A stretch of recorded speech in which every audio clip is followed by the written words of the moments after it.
एहन सुंदर मिथिला धाम दोसर पायब कोने ठाम, दोसर पायब कोने ठाम।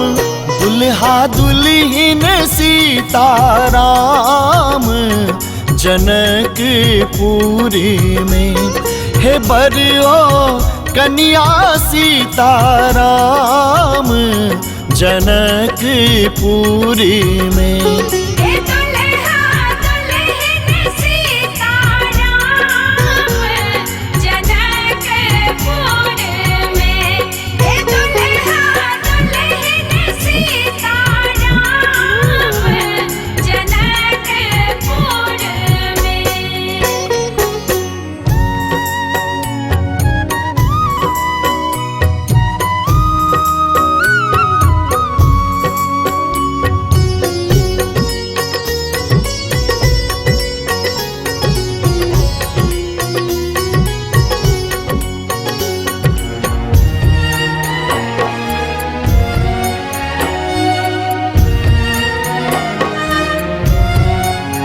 हम किया करबै ककरो आस, जखन मिथिला हमर बास।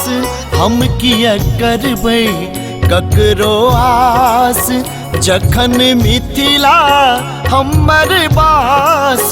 हमर बहिन छथि खास जनकपुरी में, हे हमर बहिन छथि खास जनकपुरी में।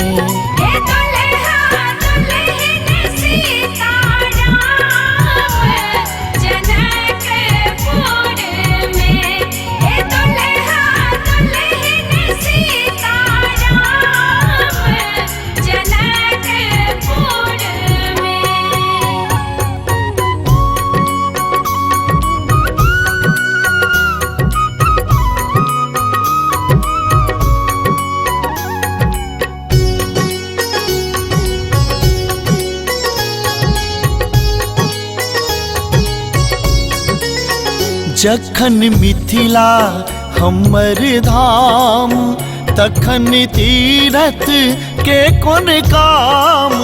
जखन मिथिला हमर धाम, तखन तीरथ के कोन काम।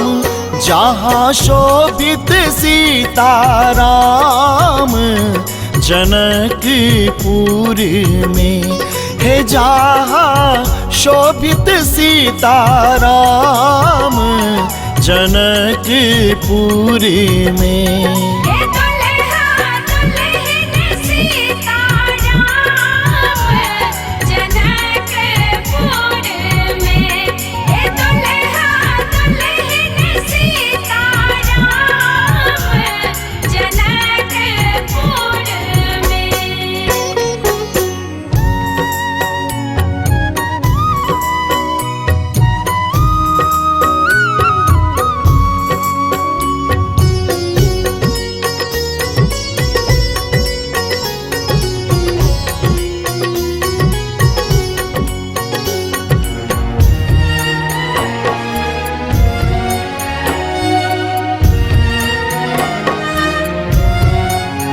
गंगा सागर स्नान, धरबै जुगल रूप के ध्यान।